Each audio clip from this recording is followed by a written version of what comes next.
much for coming to our September 16th business meeting. If you could please stand for the Pledge of Allegiance.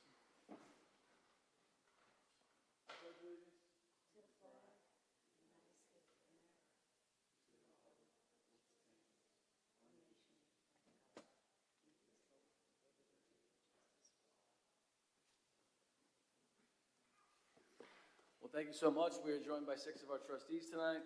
Our Superintendent of Schools, Dr. Timothy Harney, our Assistant Superintendent for Curriculum and Instruction, Mr. Robert Haas, our Assistant Superintendent for Finance and Operations, Ms. Carrie Laughlin, and our Assistant Superintendent for Personnel and PPS, Ms. Emily Ekstrom, and our District Legal Counsel, Mr. Ed McCarthy, and as always, our District Clerk, Ms. Suzanne Benetti. As always, there are 2 opportunities for the community to participate during the Board of Ed meeting. The first is just before the board takes up its agenda, and the second follows the disposition of all agenda items. As always, if you'd like to speak, we ask that you come to the podium. Please state your name, and you must be you must live in Bayport Blue Point or be voted by a majority vote of the district or of the board. And we ask you to keep those comments to approximately 3 minutes. And as always, all of our Board of Ed meetings are live streamed and posted thereafter to board docs. And if you'd like to follow us on Instagram, you can follow us at BBP School District. But at this time, before we turn it over to Dr. Harney, are there any community members or any new business that they'd like to bring before the board? Not hearing any, we'll turn it over to Dr. Harney for a superintendent report. Thank you, Mr. Miller, and welcome everybody here tonight. I'm going to move rather quickly because I know we have a number of recognitions we'd like to do tonight. So first of all, I'd like to congratulate our students that are with us here tonight, our Teacher of the Year and our Employee of the Year, who I'm going to introduce in a little bit. I'd like to welcome all of them and congratulate them. Just a couple of things to update everyone. Obviously, we had opening day just over about 2 weeks ago, very successful. So I'd like to thank everybody for all their help in making that day such a success. I can't believe I'm also saying in the terms of we have homecoming coming up this weekend. The parade is at noon. The Hall of Fame is at 10 in the morning. Then the parade is at noon, and then the game is at 1. So keep that in the back of your mind. Well, hopefully the weather's supposed to be beautiful. We're looking forward to having everyone. You've heard also that we've rolled out rooms this year, which we replaced Remind with, and a number of our staff are using those. Again, if you have any issues, please reach out to Ms. Weinstein in my office. She'll be more than willing to try to help you out if you have any questions, but we're very happy about that. Also, I'd like to thank Ms. Hall and our entire food service group. We've been doing free breakfasts this year, along with all the other districts of New York State, and we were talking about it a little bit earlier today, where in majority of the schools we have about 100 breakfasts a day going out. Blue Point around 60 to 70, so a good amount of our students are taking us up on this, so that is great to see. Also, I'd like to thank all of our students and staff. Obviously, we started the new internet-enabled device policy. That's been very successful. Our students have been tremendous, so I want to thank them and for all their help, and especially our staff as well. And then just the last couple of things, we have a couple of days that will be off in the next couple of weeks. Next week, it's next Tuesday and Wednesday. And then we also have next Saturday the Chalk the Walk. So you have homecoming this week and Chalk the Walk, which is over at the Preserve, which is always a tremendous day, so hopefully to see everybody there. And I know Ms. Bruckner is not here today. She's at a game at Miller Place. So with that, I'm going to turn it back over to Mr. Miller. Thank you so much, Dr. Harney. We're going to turn it over to Mr. Haas as we celebrate our student calendar artwork. Thank you, Mr. Miller and Dr. Harney. This is always exciting for me as it starts off the year in terms of honoring and recognizing some of the great accomplishments of our students. And in this case, every year the district puts together our annual calendar, and one of the toughest decisions that we make as a district is trying to go through all of the tremendous artwork of our students from grades K through 12 or UPK through 12 and finding the couple of pieces really in the end that really stand out and are going to be displayed as part of our district calendar, which you can find online. So I am honored this evening to have these students joining us. I want to thank them for going above and beyond in the classroom, putting the effort in to create this artwork. I want to thank their teachers for the support that they provided them and help them grow to get to the point where they're at for the high school students and helping build the foundation for the younger students. So congratulations to all of the students. I'm going to call you up. Once you come up, if you could stay up here, I have certificates for you. If you could stay up here, and we're going to take one group picture of all of you. So first, I'd like to call up Aria Branch.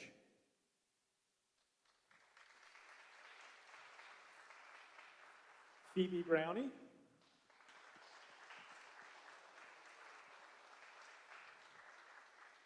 Amia Chandri.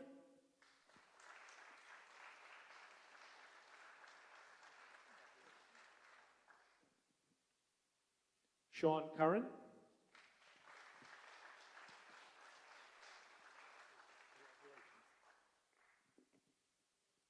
Sophia Hernandez.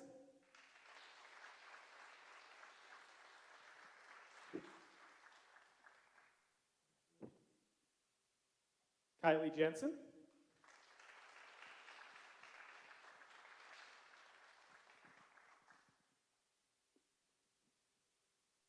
Haley Jones.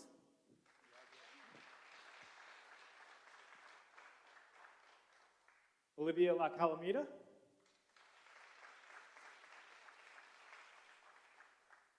Liliana Lapuma. Elizabeth Shelton.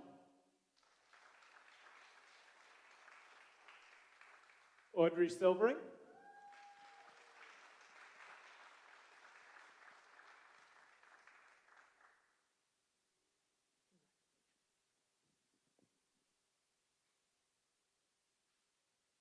And Maya Zawodowski.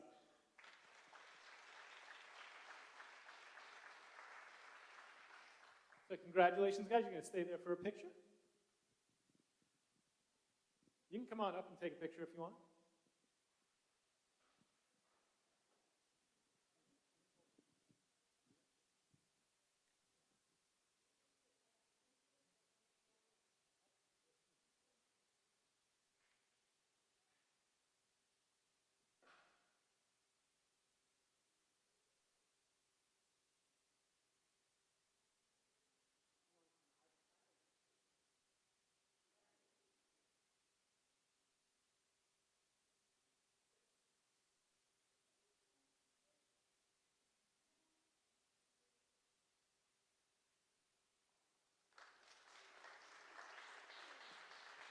Congratulations, and thank you for sharing your talents with us.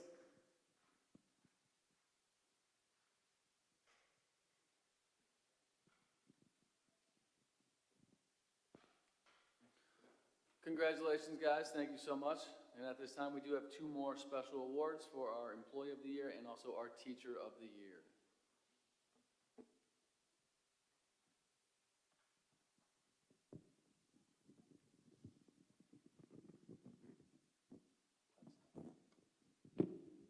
There we go.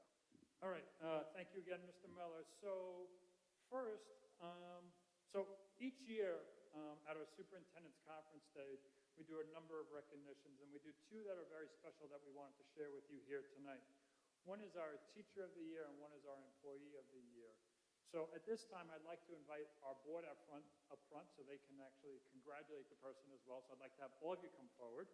And at this time, I'd like to start with our Teacher of the Year, who is up over there, is Miss Mary Beth Lyons. If she can come on down, please.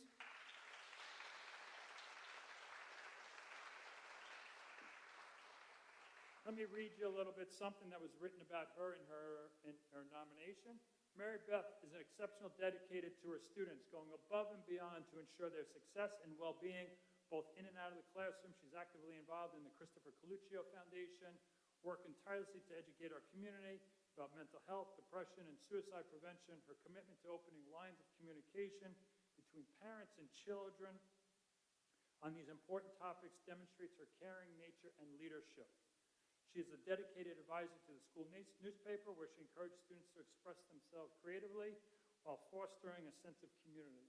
She's actively involved in our BBPTA as a building rep and committee chair, and has proven herself to be a go-to person for many of her colleagues. Her involvement at all these different levels showcase her passion for education and her dedication to making a positive impact in the lives of her students and the broader community. Please join me once more in congratulating Ms. Mary Beth Lyons.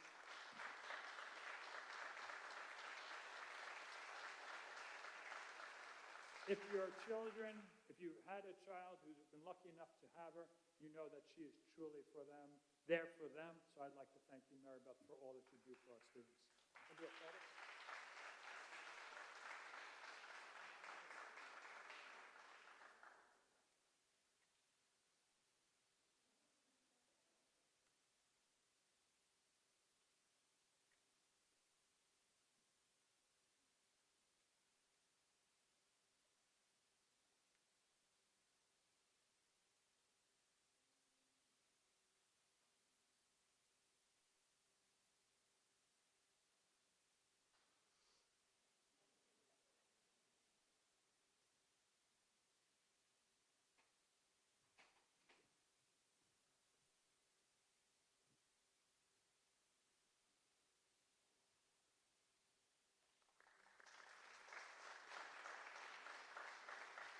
I'd ask our board to stay up here. So this is something we started about 5 years ago. And what we do is we take nominations from any staff member, and we take a look, and this is really for our staff member of the year. So each year we recognize one staff member whose hard work and spirit make a real difference in our schools. This year, with over a dozen nominees, one name rose to the top, and that's Ralph Mogg.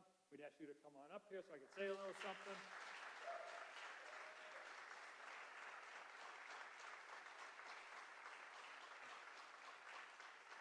So when you ask colleagues about Ralph, the words come very easy. Anytime I need something, he jumps in with a smile. No task is too big or too small. He never makes you feel like you are bothering him. Another said if you have a problem, Ralph will solve it. Within a half hour of sending him an issue, he attends to it. His timeliness is impeccable, and his kindness is refreshing. Ralph's impact expands to the students as well. As one colleague put it, each year he brings joy and laughter by dressing up. For those of you who don't know, he dresses up as our Grinch each year. So when you see him on our Instagram or whatever, this is who it is now. We kept it a secret for a long period of time. He also enjoys playing drums, which he's done at our Phantom Fest as well. These are just perfect examples of how he brings not just reliability, but also heart and humor to his work. Every morning, he's greeting staff and students with a smile, and somehow makes each of us feel like we are important. Ralph has the special ability to connect with people, which is why he is such a beloved presence throughout the district. He is a shining example of dedication, positivity, and school spirit. To quote one last staff member, Ralph reminds us all of the kind of impact one person can have. He's not just a great employee, he's the kind of person who makes Bayport Blue Point a better place every single day. Congratulations, Ralph.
Feel free to stay, but we will not be offended if you want to go home. We are going to turn it over to Dr. Harney for his academic presentation, State of the District, and I know Mr. Haas is going to be filling in as well. So each year in September, we do a kind of a State of the District or an academic State of the District. So that is what we are going to do tonight. So with that, first I'd like to thank Mr. Haas for everything that he has done and for putting this together for us. So with that, I will turn it over to him. Thank you, Dr. Harney. I see her walking out, and I see Mr. Mogg had already walked out. I do want to personally just congratulate both Mrs. Lyons and Mr. Mogg. Tremendous accomplishment for both of them and an honor for both of them. And they are the type of people that help, when you see some of the highlights of our students, it is a team effort. Everything from all of our administrators that are here, building principals, central office administration, assistant principals, to the teachers and all the staff members that work within the district really help set the stage and the foundation for success for our students. So I want to thank and congratulate all of them. So as Dr. Harney had mentioned, each year we give an annual update on the academic status of the district from the previous year. So what I'll be presenting on is the 24-25 school year. And the purpose of tonight's presentation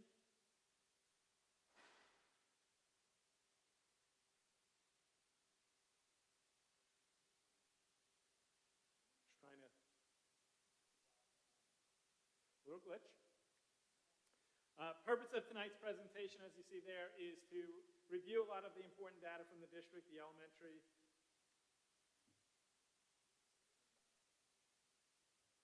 It's on now, thank you. Want to hear about that? To review elementary scores, both our local assessments in math and reading, look at the state assessments, Regents exams, advanced placement outcomes, look at some of the student opportunities, what students are able to take advantage of as they go through our school system, look at the graduation data from the class of 2025, and then briefly discuss some of the initiatives and professional development that we will be engaging in throughout the course of this year that does relate to much of this information. Like any presentation that we do, we try to stick to our district priority areas that are within our strategic plan, from community connections, academic excellence, and the student experience. So really, the focus of my presentation is that this is a foundation for success that you're going to see throughout it that helps our students as they move forward in the future. And we'll start specifically with that academic data, the elementary scores from local assessments to state assessments, and then also take a look at some of the things with the middle school and some of the accelerated programs we have there, and then Regents and advanced placement courses. I'm not going to take you, you're going to see a lot of charts here. This presentation is going to be put up on the website, so I'm not going to take you specifically through every chart. I'll try and just point out some highlights to it. Here you have your elementary math. This is our local assessment. So this is designed by our teachers, and it is given annually at the end of the year. What you see on the left is the passing and the mastery rates. Next, I take you into students reading on or above grade level throughout the 5 grades, kindergarten through 5th grade. This is from the Fontes and Pinnell benchmarking. And what you see, one thing just to highlight on this is you did see a couple of years ago when we did put a tremendous amount of resources into this work, you did see our scores jump at that time, and we've held rather steady at a high number with those. So, as I said, I wanted to point out some of the professional development and initiatives that we're going to be looking at throughout the course of 25-26. So, at the elementary level that really are going to focus on these, we are replacing our foundations program at the K2 level. We're replacing it with magnetic foundations. This is a program that we piloted and I had updated you on over the course of the past year, and we adopted it coming into this school year.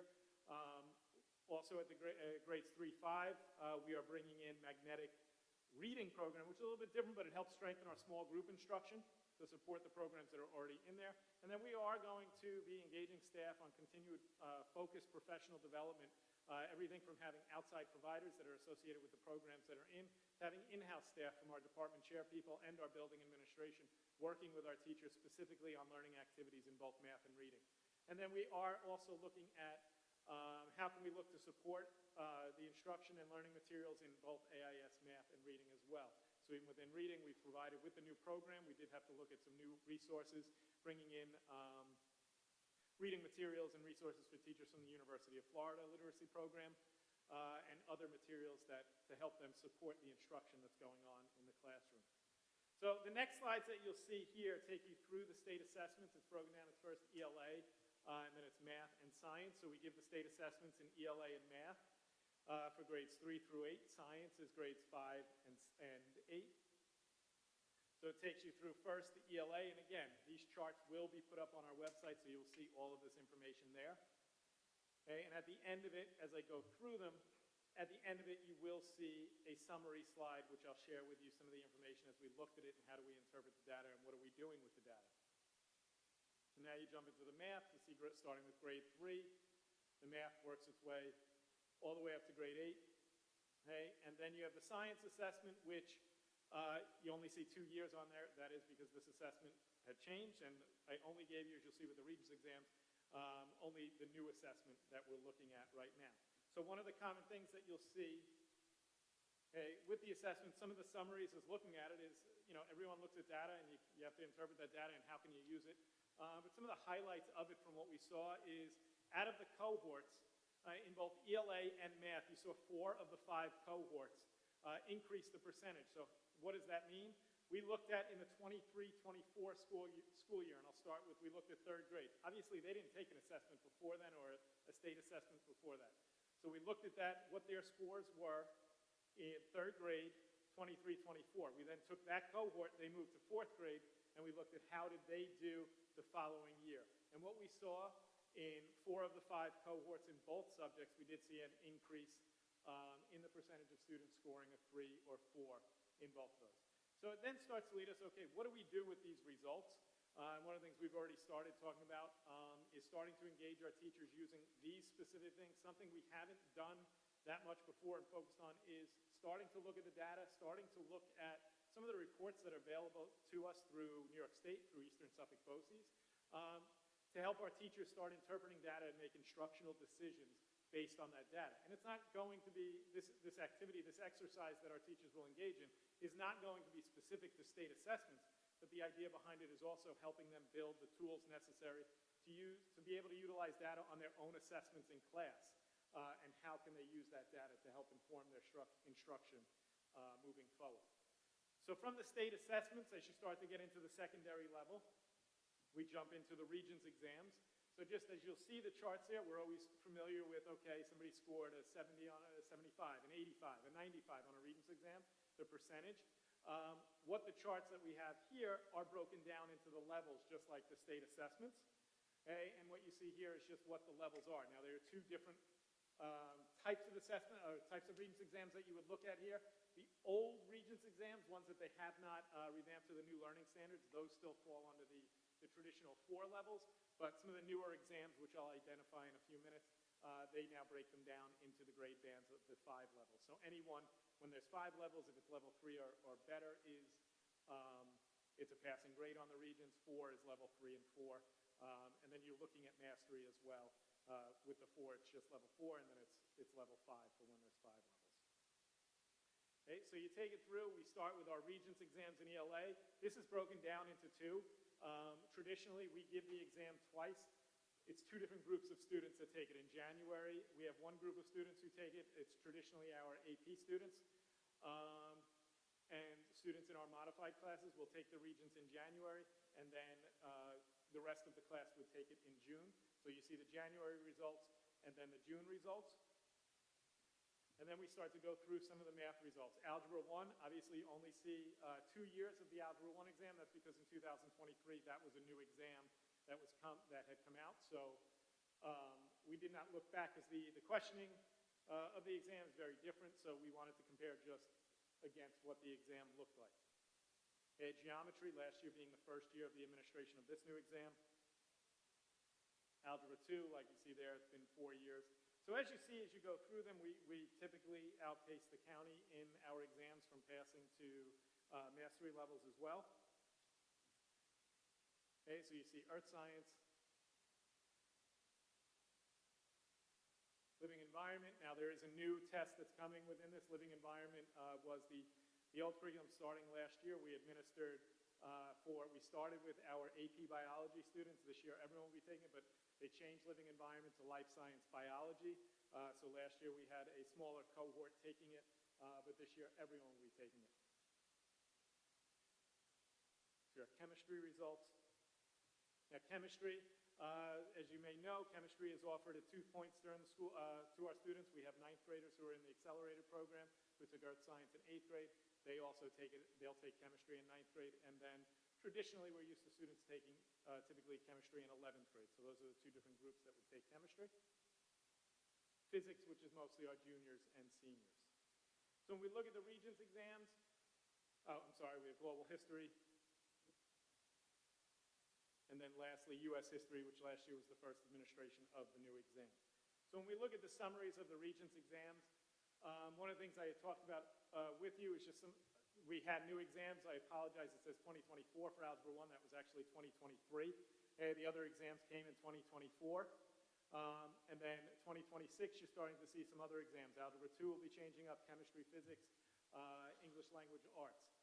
This is important to know with the new exams. There's new standards, obviously, on the exams, new styles of questions, new expectations for the students. So what we have been doing over the past few years in preparation for these is engaging in curriculum writing over the summer, and then also the department chairs leading professional development opportunities throughout the school year, and then also during their department meetings to continuously work with their staff on looking at the questions that they're asking during the school year and designing assessments to help students. And it's not that you're teaching to the test, but you want the students to be able to feel comfortable in that test. So it's just looking where the standards are and making sure that our curriculum is aligned. What we do with this and what we're starting to engage the elementary school teachers in is we will take these exams and take the reports that go with them and again do some data analysis with it, where we do break the teachers into teams based on the courses that they're teaching this year. And they are taking they're breaking down the exam, they're breaking down the different questions, they're looking at how the students scored on specific questions that are related to specific standards. They're then comparing those against our curriculum to see do we have gaps in our curriculum and making instructional decisions from that. So again, it's not necessarily always specific to the Regents exam, just like it's not specific to the state assessment. It's also an exercise in working with our staff in terms of interpreting data and how to take that data. And as you see there, the last thing, taking it to be able to develop common assessments throughout the course of the school year. We're going to be refocusing on those in which all teachers of the same subject are looking to give common assessments throughout so that they can work together when planning and taking the data from their own assessments and make instructional decisions based on that. So as we move forward, you start to look at some of the areas where students have the ability to challenge themselves and opportunities that are provided for them. And we start with the middle school and we look at some of the middle school courses. Students being able to accelerate in science, they're able to accelerate in earth science, and then that's in 8th grade, and then in math, they're able to accelerate in pre-algebra and algebra, pre-algebra being 7th grade, algebra being 8th. You do see, one of the things we noticed in the past year is we did notice a dip in the enrollment in those courses, so that's something even as recently as today, Ms. Westerlin, myself, Ms. Restivo, the science chair, Mr. Zafante, the math chair, had a brief conversation about that today. And it's going to be something that we are looking into as to kind of the question of why. That's what data always does start to point you to, is that question of why and trying to figure out, hey, what are the reasons? And usually it's multiple reasons that tend to lead to something. So, but we want to always make sure that students are feeling confident and comfortable and able to challenge themselves to the best of their ability. As we see that same kind of idea of moving into the high school, the idea of students being able to challenge themselves through different opportunities. One of the things we started years ago was really encouraging students to challenge themselves with at least one college course as they get to high school, and that traditionally starts with an AP course. And if you look at our AP, if I had a chart up that went back 15 years ago, I go back to even when Dr. Harney started as high school principal. If you looked at the amount of AP exams that were written and the amount of students that were in, we were 160, I want to say, AP exams written. Last year, we wrote the highest number of AP exams that we've ever written as a school, and that was 617, which was comprised of 249 students. So the idea behind that is for students to get into an AP course, they are recommended for it, but even if they're not recommended, we have self-selection or open enrollment where a student, we encourage them, challenge yourself. If you really like math, if you really like social studies and you want to challenge yourself in that, by all means, we want to encourage you to be in that. And we do see a lot of students take advantage of that. And what probably makes this statistic even more impressive is when you do move to the next one, as our enrollment has gone up, our scores have gone up as well. Last year, we hit 88% of students scoring a 3 or 4, 3 plus or 4 plus, and then there's also 5 as the highest score. But that is traditionally, when you're looking at college applications and what colleges take is for credit. A 3 is the standard to begin that conversation. Depends on the college and the program that you're in as to what they're going to take. But we have students based on this that are going into college with they're going in as a sophomore because they've been able to take advantage of a lot of this. And that has a lot of perks, from everything from scheduling, to be able to schedule in advance, to housing. Nobody realizes the impact it can have on those type of things. And in all honesty, it has an impact financially if you're able to possibly graduate early as well. So there's so many things that come into play. And while it's 88% of the tests written were 3 or better, that did equate to 90% of the students who sat for an AP test scored a 3 or better on one of their AP tests. Along with AP scores, we also have our dual enrollment program. This is partnerships that we had. Last year we had them with Suffolk Community College through the Beacon program. And then we also had partnerships with Malloy College. So we had 13 courses that were offered as dual enrollment and 250 registrations within those courses. And what this means with the dual enrollment is our teachers basically become certified teachers for that college or university. And they become credentialed by them at the end of the year. The student's grade that they get in that course goes into that, and they get a transcript from Suffolk Community College. They get a transcript from Malloy that they are able to take no matter where they're going. They're able to take that transcript and send it to transfer those college credits over. I know this has been a focus of Mr. Walcott and the department chairs at the high school, and he's consistent. All of last year, he was came right in and started looking at what are some other opportunities, what are some other partnerships that we can have with colleges and universities. So I commend him on taking a look at that as we look to expand those opportunities for our students. And along with the college programs, we also, and the AP programs, one thing I know this Board of Education has been very proud of, and I thank you for the commitment that you've given to it, is looking at our BOCES and technical programs, especially over the past few years, and really providing the opportunity for students to engage in it. We saw 37 students were juniors and seniors were at the CTE program, and the ICC program we had 5 students for a total of 42 students that did attend BOCES last year, which for a small school district is a very high percentage. So, and our students do very well there. Going through it, they're coming out after 2 years. Many of them are coming out with a credential already in whatever the field is. And we see a lot of students, especially in areas like HVAC and things like that are getting employed right away, or they're taking it and they are going on. They're going on to college or university. We had a student just a couple of years ago who excelled in the culinary program at BOCES. She went on to Johnson & Wales, where she is excelling there, just like we knew she would, but she really was able to harness her skills and knowledge that she learned at BOCES and take it to the next level. So we really have seen our students really take advantage of it, which is the best part, and they're doing very well with it.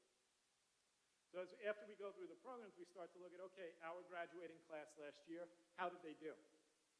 So the first thing that we always do look to when we are measuring is you look at the diploma type, and one thing we are very proud of as a district is we've been able to keep a very high standard when it comes to the advanced Regents diploma rate. And this does point to the students being able to challenge themselves in math throughout the course of their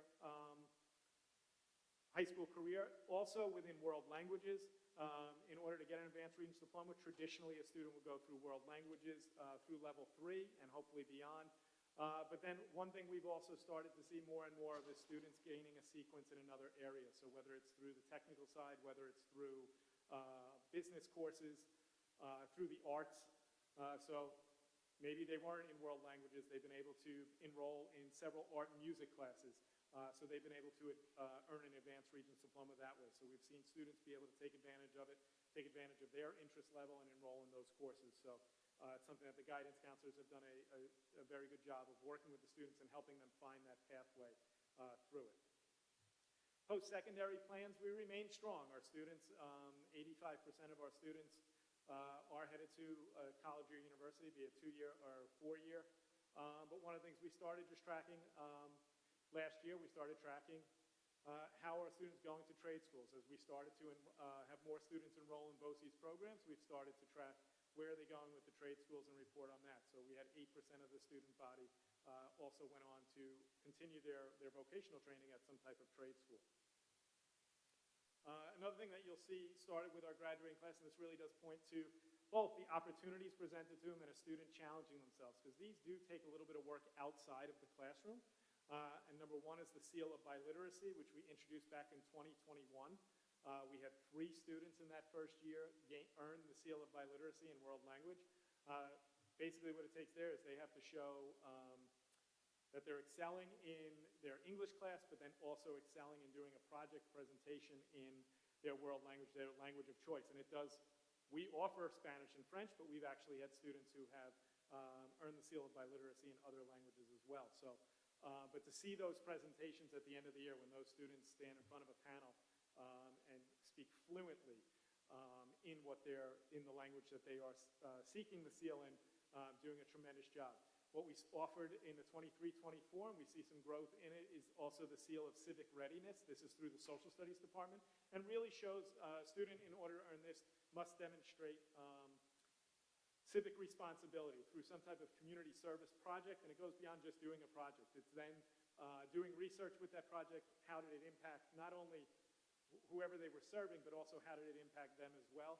And they, too, also have to go and present on that project to a panel to be approved for it. So it really does take a lot for a student to stand up there in front of a panel of teachers to show that competence and go through it, and they do a tremendous job with it. So we're hoping that that continues to grow just like the seal of biliteracy did. So moving forward, some of the things, the initiatives, and again, professional development that we're going to be focusing on this year. I kind of broke it into a few different areas. Professional learning. One of the things you heard me talk about last year and even earlier this year is our MTSS plan. Continue to work on that and continue to develop that. We're in year 2 of its implementation over the next 5 years. And one of our areas that we're going to be focusing on with all staff is student engagement in the classroom and differentiated instruction. So providing professional development throughout the course of the year on those, trying to raise the level of instruction and education in every classroom. But then also looking at Tier 1 and Tier 2 toolboxes for them, different strategies that teachers can utilize within the classroom. Again, I talked about common assessments and what we're going to be looking at with them as I went through the data.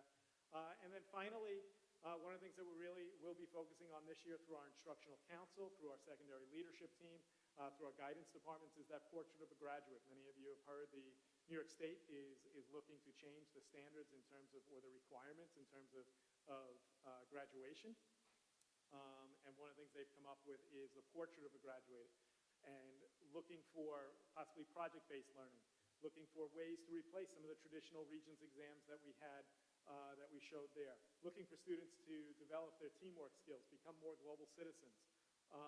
And again, looking for a simpler diploma type where it is a New York State diploma, and then like we have the seals of biliteracy and civic readiness, you would have a seal if a student did want to go the Regents track and the advanced Regents track, you would possibly see a seal that designates that, but everyone would have the New York State diploma, and then just based on whatever their credentials were, you'd have the seals on it. So these are some areas, while there's so many, these are some areas that we will be focusing on the professional learning throughout the course of the school year.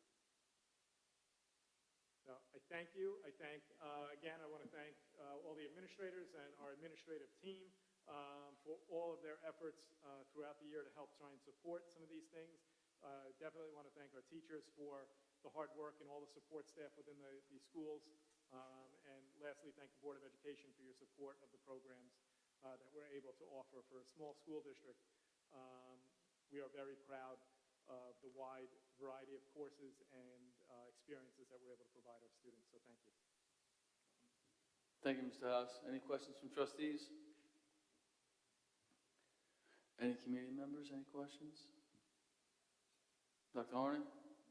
First of all, I'd like to thank Mr. Haas. I'd like to thank our administrative team for all their work on this.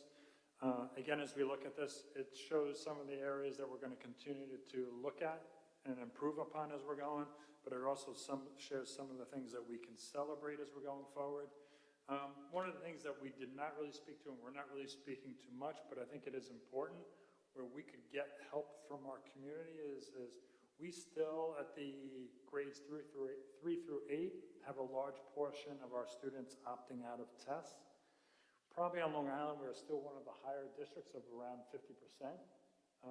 So we're trying to use this data to help us in terms of our instruction, in terms of the curriculum that we're using. Also, what you're seeing is still a large portion of our students who do not take their first assessment until they're in 9th grade. So there's a lot of things that go along. And again, not everything is based on tests, which I totally understand. But the idea of being exposed to it is helpful as you're looking at this, and that's important for our students. So that is one thing as we continue to do is as we move into this year, we're going to continuously focus on having more of our students take those assessments at the 3-3. Again, it's really just for us now. They're not being used for anything else. It's really just for us to help in instruction and help in curriculum writing as we continuously look to improve and enhance what we are doing. So I just wanted to kind of just share that with everybody again as we take a look at this because that would be very helpful to us as we're going forward. Thank you, Dr. Harney. Again, Mr. Haas, thank you so much. We appreciate it. Big round of applause for Mr. Haas.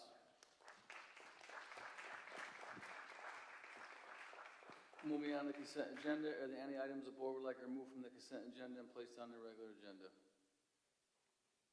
Not hearing any, can I have a motion to accept consent agenda items G through L?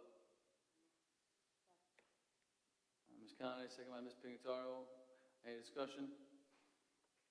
All in favor? Opposed? Abstentions? Motion carries 6-0. Can I have a motion to gratefully accept the Academy Street PTA donation for $8,721.84 for the arts and education at Academy Street Elementary? Ms. Pignataro, no, Ms. Conley, second by Ms. Pignataro. Any discussion? As always, we do appreciate any donations. Thank you so much to the PTA. All in favor? Opposed? Abstentions? Motion carries 6-0. Can I have a motion to approve the second reading and adoption of policies 4526, computer network and internet acceptable use policy, 5150, school admission residency requirements, 6610.1, accounting, 4140.1, staff complaints and grievances? Ms. Kane, second. Ms. Pignataro, any discussion? All in favor? Opposed? Abstentions? Motion carries 6-0. Can I have a motion to abolish policy 5152, admission of a non-resident student? Ms. Conley, second by Ms. Pignataro. Just so everyone's aware, we're abolishing that because it has been incorporated into policy 5150. All in favor? Opposed?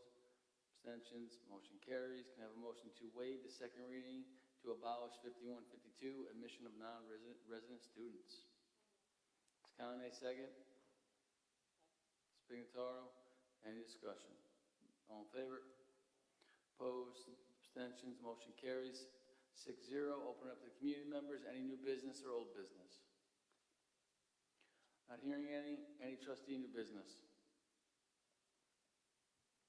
Can I have a motion to adjourn? Ms. Pignataro, second. Mr. Johnson, all in favor? Opposed? Abstentions? Have a great night. Thank you guys so much for coming. Appreciate it.